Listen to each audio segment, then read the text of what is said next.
이 저녁에도 우리를 주의 말씀 가운데로 인도하셔서 우리가 주님 앞에 모였습니다. 오늘 신명기를 통해서 우리에게 주시는 말씀을 경청하게 하시고 그 말씀 속에서 나에게 향하신 주님의 뜻을 발견하게 하소서. 감사하며 예수 그리스도 이름으로 기도합니다. 자, 오늘 신명기 19장부터 보시겠습니다. 신명기는 그대로 제2의 계명이라고 하는 여러 가지 정말 현대에서는 상상도 하지 못할 그러한 유대인들에게 주신 율법이죠. 그 19장에는 도피성에 대한 말씀이 나옵니다. 그 민족을 멸절하시고 내 하나님 여호와께서 그 땅을 내게 주심으로 내가 그것을 받고 그들의 성읍과 가옥에 거주할 때에 내 하나님 여호와께서 내게 기업으로 주신 땅 가운데서 세 성읍을 너를 위하여 구별하소. 세 개의 성읍을 구별하라고 합니다. 일단 12 족속인데 레위 지파를 빼고 나면은 결국 11지파죠. 근데 또 2지파 반이 에덴 동쪽에 있기 때문에 일단 세 지역으로 성읍을 구별하라고 합니다. 이 세 성읍은 이제 도피성을 만들기 위해서입니다. 부지 중에 아무 원한도 없는데 사람을 죽일 수가 있잖아요. 돌을 던졌는데 그것이 지나가던 사람이 맞았다든가 지금도 그렇지만 과거에는 여러 가지 그 삶 속에서 부주의 속에서 나타날 수 있는 그런 일들이 많이 있겠죠. 원한 없이 부지 중에 이웃을 죽인 경우, 그래서 또 살림 속에서 손에 도끼를 들고 벌목하다가 도끼자루가 빠졌다든가 이럴 경우에는 그 사람의 생명을 보존하기 위해서, 그래서 그 사람이 피해 보복자를 피해서 이제 그 도피성 세 성읍으로 가면 그들이 이제 그곳에서 그냥 살아갈 수 있도록 그렇게 만든 법입니다. 지금은 이런 법을 있는 곳이 없죠. 자, 그런데 만약에 이웃을 미워하여 11절에 보면 엎드려 그를 기다리다가 일어나 상처를 입혀 죽게 하던가, 또 그 본 성읍 장로들이 사람을 보내어 그를 거기서 잡아다 보복자의 손을 넘겨 죽이게 할 것이다. 어쨌든지 간에 만약에 고의로 사람을 죽이면 그 사람을 장로들이 잡아서 보복자의 손에 넘겨주도록 그런 법. 그래서 내 눈이 그를 긍휼히 여기지 말고 무지한 피를 흘린 죄를 이스라엘에서 제하라. 그러면 내게 복이 있으리라. 무지한 피, 죄 없는 사람을 죽인 죄에 대해서는 용납하지 않는 그런 법을 또 만들었습니다. 14절에는 조상이 정한 내 이웃의 경계표, 전에는 그 지계표라고도 했어요. 경계표를 옮기지 말라고 그러죠. 나중에 우리가 이 부분을 보면 그 경계 지계표를 옮겨서 그 집안이 모두 멸망을 당한 그런 사건도 또 언급되고 있습니다. 15절 봅니다. 사람의 모든 악에 관하여 또한 모든 죄에 관하여 한 증인으로만 정할 것이 아니요 두 증인의 입으로나 또는 세 증인의 입으로 그 사건을 확정할 것이며 두세 사람의 증인이 없으면 어떤 것을 판결하지 못하도록 그렇게 정했죠. 자, 그래서 만약에 18절 보면 재판장은 자세히 조사하여 그 증인이 거짓 증인하여 그 형제를 거짓으로 모함할 것이 판명되면 그가 그 형제를 행하려고 꾀한 그대로 그에게 행하여 그 중에 악을 제하라. 그리하면 그들이 남은 자들이 듣고 두려워하여 다시는 그런 악을 너희 중에서 행하지 않을 것이다. 모함을 한 거는 그 세밀하게 조사하여 그 모함을 하려고 했던 그거와 동일하게 그에게 판단하라는 그런 무서운 법을 만들었습니다. 21절 보면 내 눈이 국률이 여기지 말라. 생명에는 생명으로, 눈에는 눈으로, 이에는 이로, 손에는 손으로, 발에는 발론이라. 근데 이 말씀을 지금 위에 있는 말씀과 지금 15절부터 연결된 것이거든요. 남을 모함해서 만약에 어떤 사람이 뭐 눈에게, 이에, 손에, 발에 이렇게 어떤 해를 입히면 그대로 갚아주라는 것이거든요. 근데 이것을 21절만 딱 띄어서 하게 되면 생명에는 생명으로, 눈에는 눈으로, 이에는 이로, 손에는 손으로, 발에는 발로 이렇게 사용하는 그런 후세에 그렇게 또 악법으로 자리를 잡기 시작했죠. 자, 20장을 봅니다. 이제 적군과 싸우려 할 때에 상대의 이제 군사나 말과 병거가 우리보다 많다고 그래서 두려워하지 말라. 왜냐하면 전쟁은 사람에게 수에 있는 것이 아니라 여호와께 있다는 것을 알기 위해서 너희가 어떤 전쟁이 임할 때 여호와께서 함께 하시는 것을 잊지 말라, 이런 명령이죠. 3절을 봅니다. 말하여 이르기를 이스라엘에 들으라. 너희가 오늘 너희 대적과 싸우려고 나왔으니 마음에 겁내지 말고 두려워하지 말며 떨지 말며 그들로 말미암아 놀라지 마라. 너희 하나님 여호와는 너희와 함께 행하시며 너희를 위하여 너희 적군과 싸우시고 구원하실 것이라 할 것이며, 책임자들은 백성에게 말하여 이르기를 새 집을 건축하고 낙성식을 하지 못할 자가 있느냐. 그는 집으로 돌아갈지니 전사하면 타인이 낙성식을 행할 것이다. 또 이런 말씀도 했습니다. 포도원을 만들고 그 과일을 먹지 못할 사람이 있겠느냐.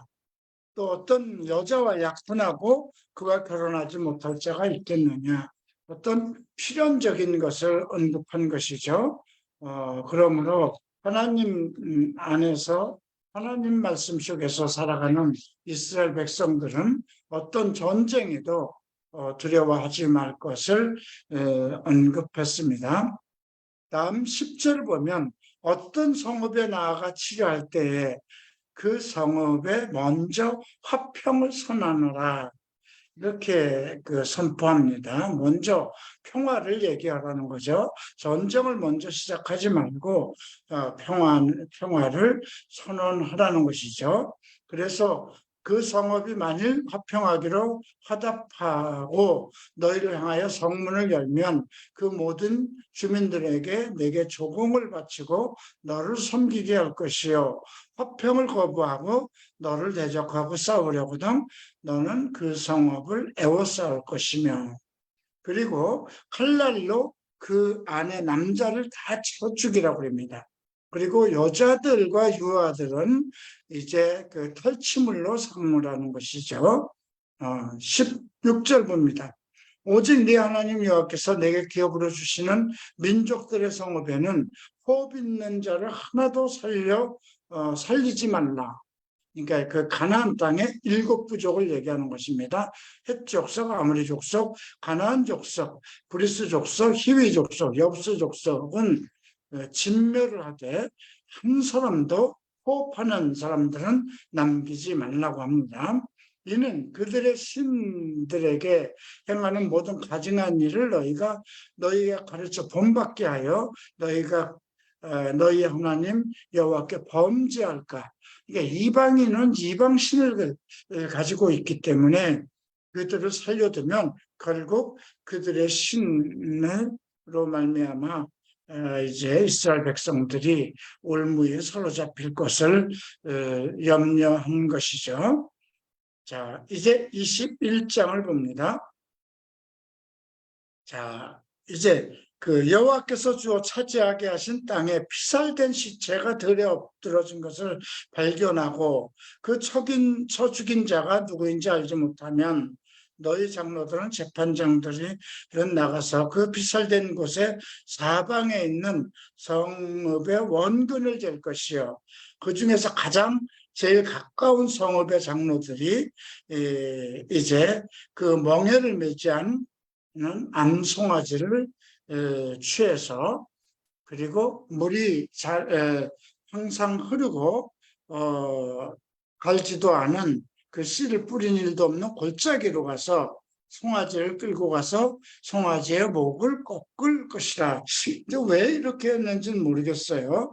일단 사람들에게 어떤 경각심을 갖게 하기 위한 것이 아닐까 그렇게 생각됩니다. 5절을 보면 레위 자손 제사장들도 그리로 갈지니 그들은 내 하나님 여호와께서 택하사 자기를 섬기게 하시며 또 여호와의 이름을 축복하게 하신지라 모든 소송과 모든 투쟁이 그들의 말대로 판결될 것이다. 그러니까 레위 백성들이 그리고 제사장들이 모든 소송과 투쟁을 판결하도록 그렇게 정했죠. 다음 피살된 곳에서 제일 가까운 성읍의 모든 장로들은 그 골짜기에서 목을 꺾은 암송아지 위에 손을 씻으며 말하기를 우리의 손이 이 피를 흘리지도 아니하였고 우리의 눈이 이것을 보지도 못하였나이다. 여호와여 주께서 속량하신 주의 백성 이스라엘을 사하시고 무죄한 피를 주의 백성 이스라엘 중에 머물러 두지 마옵소서 하면 그 피 흘린 자가 사함을 받으려니와 너는 이와 같이 여호와께서 보시기에 정직한 일을 행하여 무죄한 피 흘린 자를 너희 중에서 제할지니라. 그러니까 무죄한 자의 피를 흘린 것은 그만큼 중히 죄 없는 사람을 생명을 죽였기 때문에 엄히 다루라는 것이죠. 11절부터 포로 중의 여자를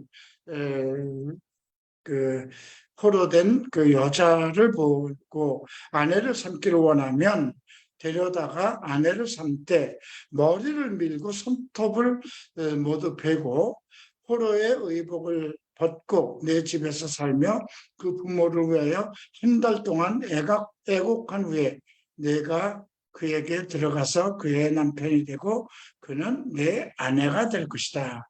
이렇게 여인들, 포로가 된 여인들을 아내로 삼고자 하는 그대로 시행하도록 하였죠. 그런데 만약에 결혼한 후에 마음에 들지 않는다면 헐지를 말라고 합니다. 내가 그를 욕보였은즉 종으로도 여기지 말라는 거죠. 또 어떤 사람이 두 아내를 두었는데 하나는 사랑을 받고 하나는 미움을 받다가 이제 두 사람이 이제 다 아들을 낳죠. 근데 미움을 받은 자가 장남이면 그 아들에게 기업을 주라는 겁니다. 미워했기 때문에. 근데 사람이 두 여자를 아내로 맞았는데 하나는 미워하고 하나는 이뻐했다면 자식도 마찬가지거든요. 그러면 이제 편견을 갖게 되는데 미움을 받다가 난 자식이라도 그가 장자면 장자의 몫으로 2배를 주라는 것이죠. 18절에는 완악하고 패역한 아들, 어미의 말, 아버지의 말을 듣지 않는 자는 그리고 부모가 아무리 경계하여도 순종하지 않거든. 만약에 뭐 폐역하고 뭐 잘못하는 것을 경계하고 책망해도 순종하지 않으면 성문으로 끌고 가서 장로들에게 가서 폐역한 아들이라 완악하고 폐역하고 우리 말도 듣지 아니하고 방탕하며 술에 잠긴 자라. 술에 잠긴 자라는 건 지금으로 얘기하면 알코올 중독자를 얘기하는 거죠. 그러면 성읍 장로들로 하여금 돌로 쳐 죽이라고 그랬습니다. 참 이게 어떻게 보면 어떻게 하나님께서 이런 법을 놔두셨을까, 이런 좀 걱정이 되는 그런 문제이기도 하지만, 이 모든 걸로 인해서 이스라엘 백성 안에 죄를 짓지 못하게 하기 위한 것이죠. 자, 사람이 만일 죽을 죄를 범함으로 내가 그를 죽어 나무 위에 달거든 시체를 나무 위에 밤새도록 두지 말고 그날의 장사에 내 하나님 여호와께서 내게 기업으로 주신 땅을 더럽히지 말라. 나무에 달린 자는 하나님께 저주를 받았다. 예수님께서 나무에 달려서 죽으셨죠. 저주받은 자라는, 그러니까 이런 것들 말씀 속에 메시아의 계시가 모두 있음을 우리가 알 수 있죠. 자, 22장을 봅니다. 형제의 소나 양의 길 잃은 것을 보거든 반드시 형제에게 돌리라는 거죠. 내 형제가 찾기까지 만약에 짐승을 이렇게 길에서 어떤 길 잃은 가축들을 만났으면 집으로 끌고 가서 그 형제가 찾기까지 두었다가 돌려주라고 합니다. 못 본 채 하지 말라고 그러죠. 만약에 저거 뭐 데려다가 밥도 먹여야 되고 관리하기도 힘드니까 그래서 그 낙이나 이런 것들을 길 잃은 것을 못 본 채 하지 말라고 합니다. 5절은 매우 중요한 말씀이 나옵니다. 함께 읽겠습니다. 여자는 남자의 의복을 입지 말 것이요 남자는 여자의 의복을 입지 말 것이라. 이같이 하는 자는 네 하나님 여호와께 가증한 지. 자, 어려서부터 이제 좀 여자답다고 해서 여자 옷을 입히고 남자답다고 해서 남자 옷을 입히고 뭐 지금은 그런 경계가 다 없어졌죠. 물론 남자애들은 여자 옷을 안 입히는 편이지만 여자들은 남자 옷을 입혀서 키우는데 왜 어려서부터 이렇게 했을까요? 혹시나 그 마음속에 어떤 여자가 여자를 남자가 남자가 되고 싶은 남자가 남자의 어떤 그런 성적인 그런 감정을 갖지 않게 하기 위해서 그렇게 정한 것이죠. 근데 윤리적으로 이런 법을 정한 것이 아닌가 싶습니다. 그 다음 길을 가다 나무에나 땅에 새 보금자리에 새끼나 알이 있으면 새끼나 알을 한꺼번에 다 취하지 말라는 것입니다. 어미새와 새끼를 아울러 취하지 말고 어미는 반드시 낳아주라는 거죠. 왜 그럴까요? 어미는 또 자식을 낳아야 되기 때문에 그렇죠. 새끼는 취하여도 괜찮으니 내가 복을 누리고 장수할 것이다. 그리고 새 집을 지을 때 지붕에 난간을 만들어서 사람이 떨어지지 않게 하라. 난간을 만든다는 건 이렇게 서막 끝에서 이렇게 사람이 다닐 수 있도록 하라는 것이죠. 자, 그 다음 구절을 보면 내 포도원에 두 종자를 섞어 뿌리지 말라. 포도원에다 무화과 나무를 심지 말라. 이런 말씀이 있죠. 그런데 복음서에 그런 것이 있어요. 어느 사람이 포도원에 무화과 나무를 심었더니 이런 말이 나오거든요. 이제 그런 것들을 하지 말라고 두 종자를 한꺼번에 왜 그럴까요? 만약에 해를 당하면 두 종류가 다 해를 당하잖아요. 그죠? 포도나무도 있고 무화과 나무도 있으면 해를 당하면 몽땅 다 같이 당하니까 따로따로 있으면 좀 어느 곳은 해를 받을 수 있고 어느 곳은 그 해를 피할 수 있기 때문에 그렇죠. 그 다음 소와 나귀를 결의하여 소와 나귀를 쌍으로 묶어서 밭을 갈게 하지 말라는 것입니다. 양털과 배실로 섞어서 짠 것을 입지 말라.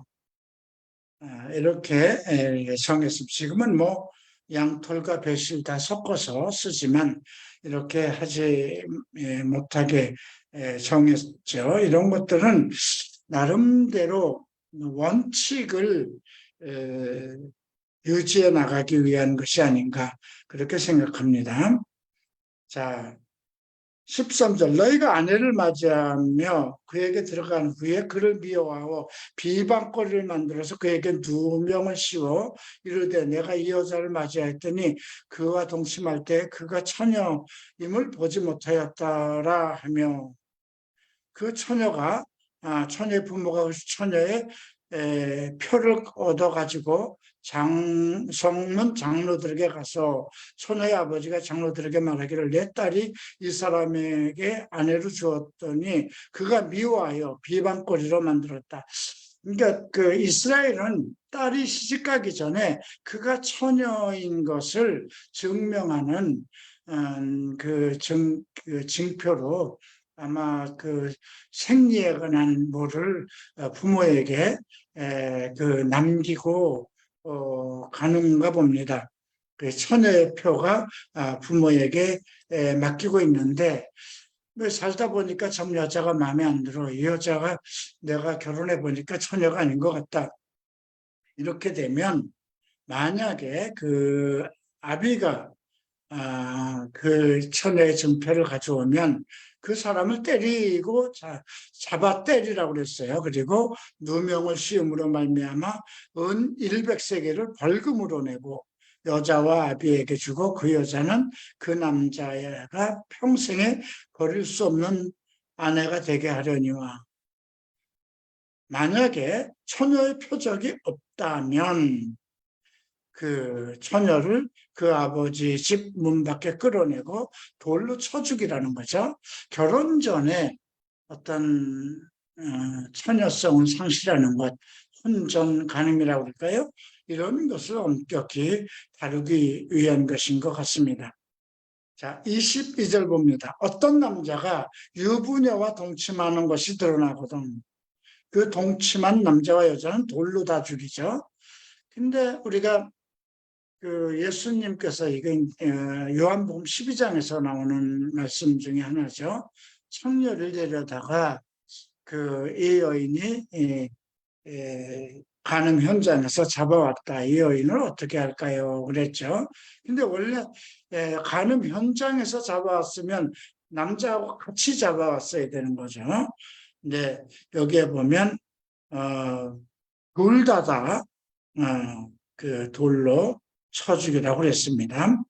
또 25절 보면 만일 남자가 어떤 약혼한 처녀를 들여서 만나서 강간하였으면 그 강간한 남자만 쳐 죽이라고 그러죠. 처녀에게는 아무것도 행하지 말라. 처녀에게는 죽일 죄가 없느니라. 이 일은 사람이 일어나 그 이웃을 쳐 죽인 것과 같으니 남자가 처녀를 들여서 만난 까닭에 그 약혼한 처녀가 소리질러도 구원할 자가 없었기 때문이다. 자, 만일 남자가 약혼하지 아니한 처녀를 만나 그를 붙들고 동침한 중에 그 두 사람이 발견되면 동침한 남자는 그 처녀의 아버지에게 은 50세겔을 주고, 근데 은 50세겔 그렇게 많지 않죠. 앞에서 우리가 19절을 보면 처녀에게 누명을 쓰인 것은 은 100세겔이라고 했어요. 그 처녀를 아내로 삼을 것이라. 그가 처녀에게 욕되었은즉 평생 그를 버리지 못할. 일단 처녀를 욕보이면 평생 데려다 살아야 되고 그 여자의 아버지에게 은 50세겔을 주라고 했죠. 자, 30절 봅니다. 그의 아버지의 아내를 취하여 아버지의 하체를 드러내지 말라. 이것이 우리가 사도행전 5장에 고린도전서 5장에 나오는 죄죠. 아비의 첩을 통과한 그 문제죠. 아비의 아내를 취하는 죄를 언급하고 있습니다. 자, 이제 23장을 봅니다. 23장은 이스라엘의 총회에 들어가지 못한다는 건 이스라엘 백성들의 회중 속으로 못 들어간다는 거죠. 하나님의 거룩한 백성들 회중에 들어오지 못한다는 것입니다. 보안이 상한 자나 음경이 잘린 자는 여호와의 총회에 들어오지 못한다. 근데 보안이 있든가, 이건 이제 내시나 이런 쪽을 얘기하는 거죠. 그 다음 사생아도 여호와의 총회에 들어오지 못하고요. 10대에 이르기까지도 여호와의 총회. 사생자는 10대에 이게 아주 그 사생자라는 건 사생아를 얘기하는 거예요. 10대까지. 그럼 뭐 결국은 사생아의 자식들은 계속 이스라엘 백성의 회중에 들어오지 못한다는 거죠.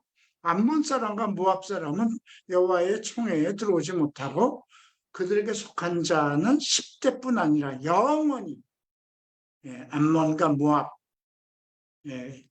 그 암몬과 모압은 우리가 창세기 그 19장에서 나오는 롯의 그 두 딸의 자손들이죠.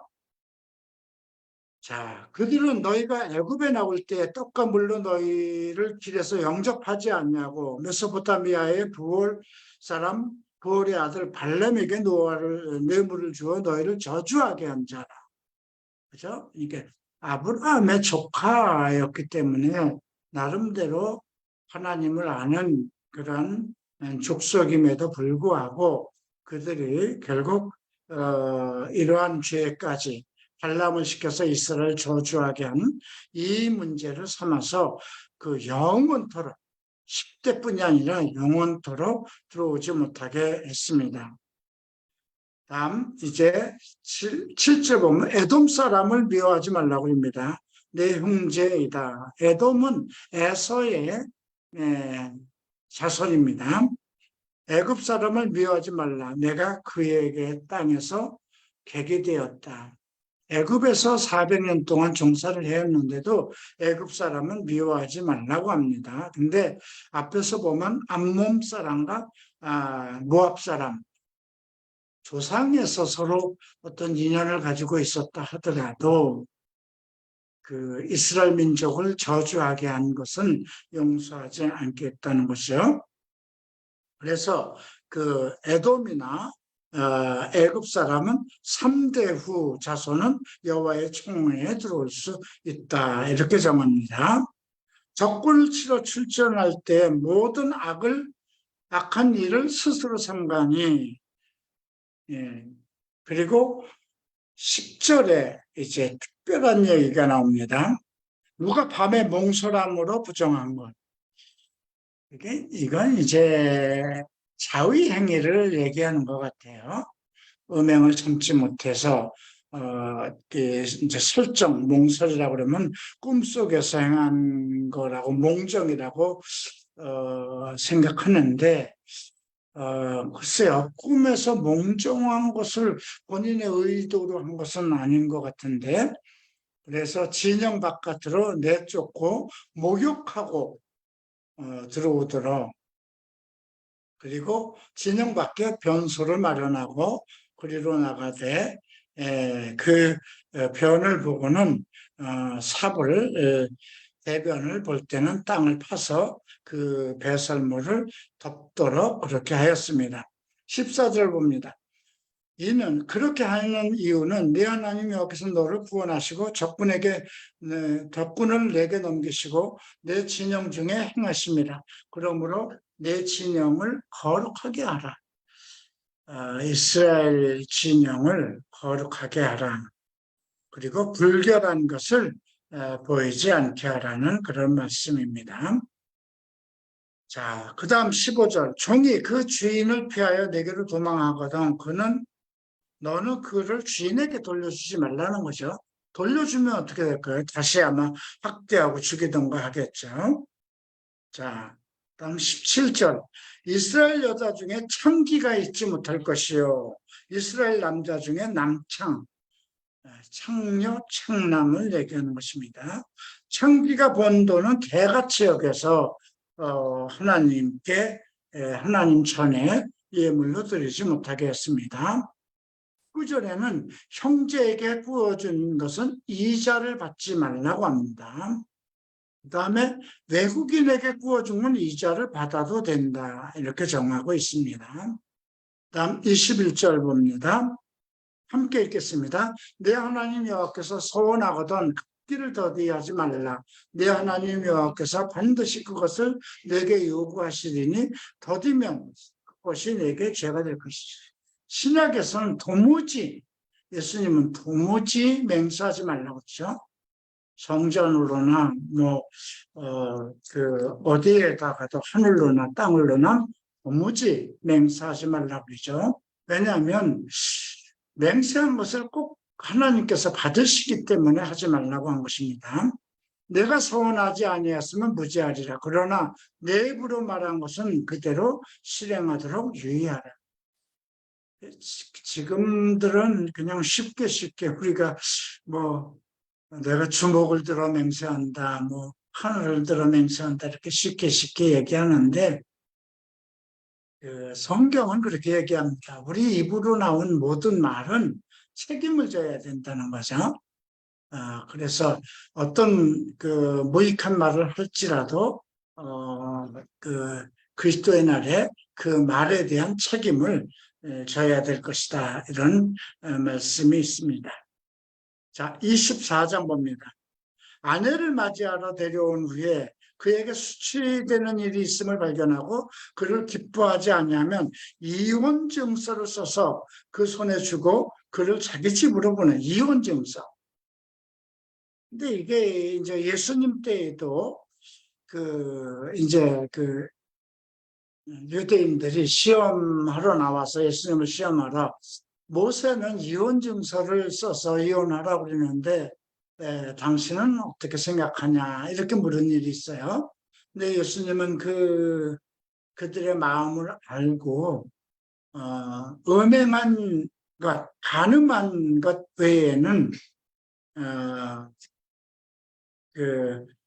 누구도 이혼을 할 수 없다. 그러면서 창세기 2장 말씀을 했죠. 남자와 여자를 서로 만나 결혼하게 하셨은즉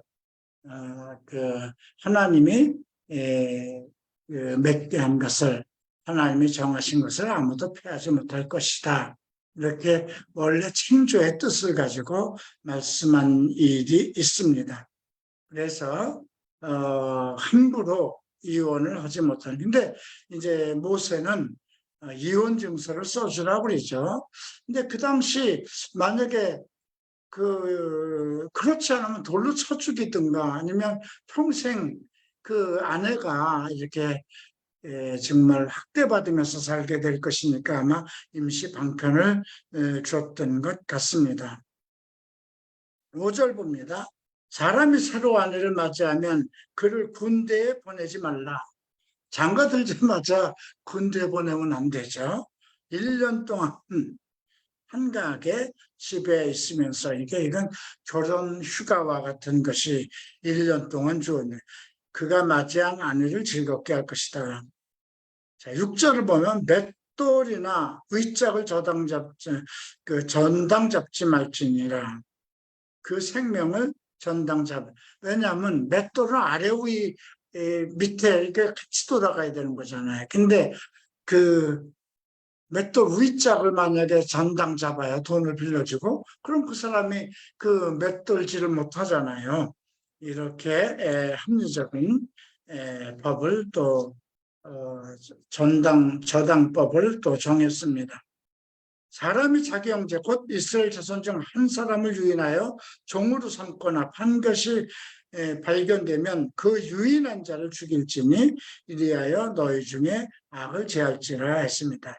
나병에 대하여 문둥병이죠. 내의 사람 제사장들이 너희에게 가르치는 대로 내가 힘써 지키되 너희는 내가 그들에게 명한 대로 하라. 이렇게 나병 환자에 대한 특별법을 또 만듭니다. 다음 9절 보면 애굽에서 나오는 길에 내 하나님 여호와께서 미리암에게 행하신 것을 기억하여. 미리암이 뭘까요? 문둥병이 그때 모세를 비방하다가 문둥병이 들렸죠. 그런데 이제 모세가 용서해달라고 해서 결국 진 바깥으로 7일인가요? 21일인가요? 이렇게 격리한 후에 낳게 했었죠. 10절을 보면 부어줄 때 전당물을 취하지 저당물을 잡지 못하게 합니다. 그리고 가난한 자면 너는 그 저당물을 가지고 자지 말고 해가 지기 전에 그에게 반드시 돌려주라고 합니다. 가난한 자의 어떤 저당물은 잡지 못하게 하는 것이죠. 14절 보면 곤궁하고 빈곤한 품꾼은 내 형제든지 내 땅 성문 안에 우거하던 객이든지 그를 학대하지 말고 품삯을 당일에 주고 해준 후에까지 밀지 말며 이는 그가 가난함으로 품삯을 간절히 바라며 그가 너를 여호와께 호소하지 않게 하라. 가난한 자가 억울하면 구할 데가 하나님밖에 없는 것이죠. 자, 그 다음 16절. 아버지는 그 자식들로 말미암아 죽임을 당하지 않을 것이요. 자식들은 그 아비로 말미암아 죽임을 당하지 연좌제를 하지 못하게 한 것입니다. 예. 근데 우리나라에도 이 연좌제가 있었죠. 아버지가 잘못하면 3대가 망하는 그런 일도 있었죠. 각 사람은 자기 죄로 말미암아 죽임을 당할 것이다. 이것은 에스겔서에도 또 나오는 이야기입니다. 17절 너는 객이나 고아의 송사를 억울하게 하지 말고 과부의 옷을 저당답지 말라. 과부는 도와줄 사람이 없죠. 객이나 고아의 송사 고아들은 누가 도와줄 사람이 없기 때문에 그렇죠. 그 이유는 너희도 애굽에서 종되었던 사람들이기 때문에 그 일을 잊지 말라는 것입니다. 그 다음 내가 밭에서 곡식을 벨 때에 한 묻을 밭에서 잊어버렸다고 해서 다시 그것을 가져오지 말라고 합니다. 그것은 이제 그 고아나 과부들을 위해서 남겨둔 것이죠. 자, 이제 25장 재판에 관한 겁니다. 사람들 사이에 시비가 생겨 재판을 청하면 의인은 의롭다고 악인은 정죄하라. 해영 이건 태장을 때리는 것이거든요. 재판장은 그를 엎드리게 하고 죄에 따라 수를 맞추어 때리게 하라. 40대까지는 때리죠. 그 예수님도 그래서 40대에 한 대를 가면 39대에 채찍을 맞았어요. 왜냐하면 보통 40대면 죽기 때문에 그렇죠. 그래서 40대를 때리거니와 그것을 넘기지 못하게 했습니다. 그 다음 4절을 보면 곡식을 떠는 소에게 망을 세우지 말라. 이건 우리가 이제 신약에도 나옵니다. 그 재단에서 일하는 자는 재단에서 먹고 복음을 위해서 사는 자는 복음을 위해서 먹는 것. 곡식 떠는 소에게 망을 씌우지 말라고 했는데 그것이 어디 소를 위한 것이겠느냐 이렇게 그 바울이 얘기한 일이 있습니다. 그래서 일하는 사람들의 멍에를 씌우지 말라, 입을 막지 말라 이런 뜻이죠. 자, 그 다음 형제 중에 하나가 죽고 아들이 없어요. 이것도 이제 예수님 때에 사두개인들이 예수님 앞에 아들이 7이 있는데 큰아들이 자식을 낳지 못하고 죽으면 그 며느리는 또 둘째에게 가고 또 둘째도 자식을 못 얻고 7째까지 해서 다 자식을 못 얻고 죽으면 이 여인은 죽어서 부활의 때에 누구의 아내가 되겠습니까? 이렇게 이렇게 질문했던 일이 있었죠. 그때 예수님은 뭐 부활의 때는 천사와 같이 결혼을 하지 않는다. 너희가 성경도 모르고 그래서 왜곡하였다. 이렇게 말씀하신 일이 있죠. 그래서 이스라엘 중에는 대각 끊기지 않은 법을 만든 것입니다.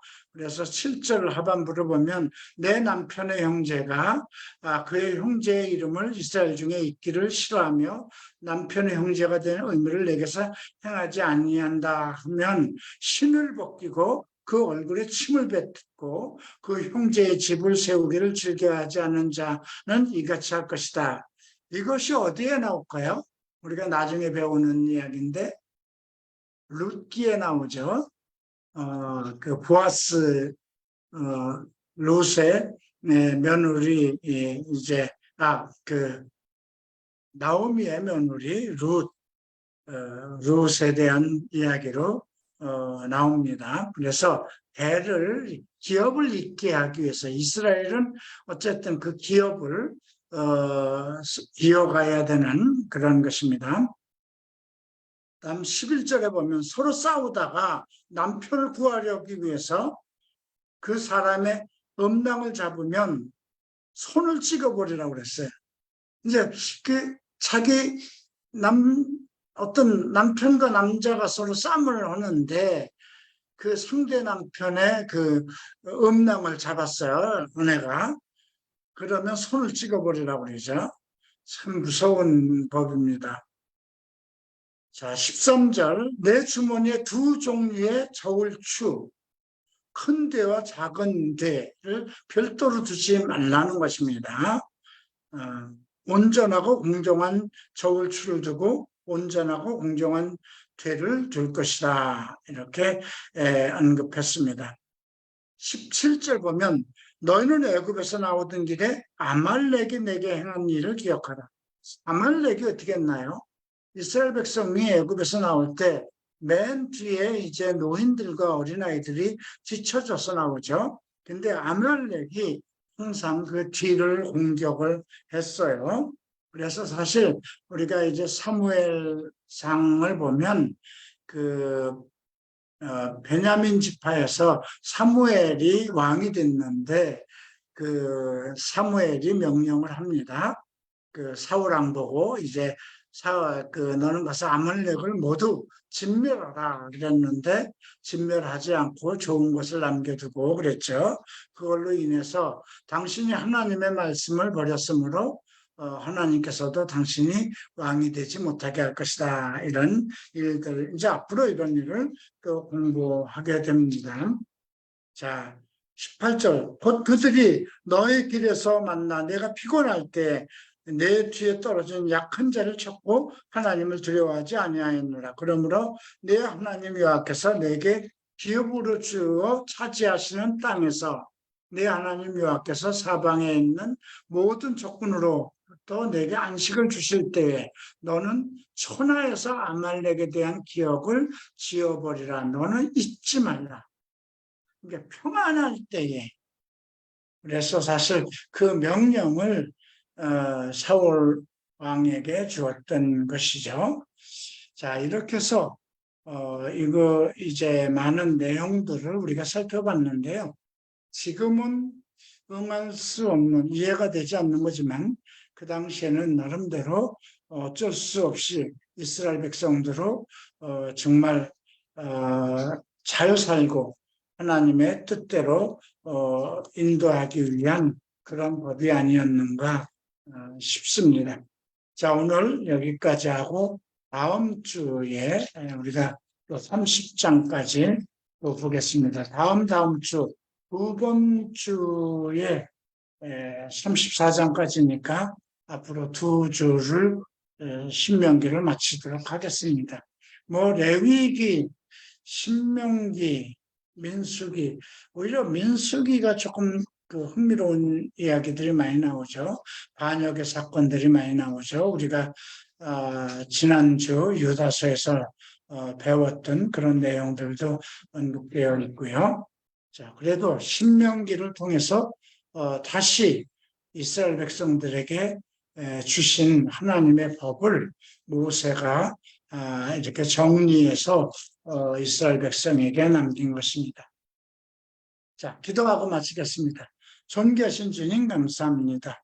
우리로 하여금 신명기를 통해서 정말 여러 가지를 공부하게 됩니다. 예수님 시대에도 이 모세의 율법을 가지고 예수님을 시험하던 그런 내용들을 오늘 우리가 보게 됩니다.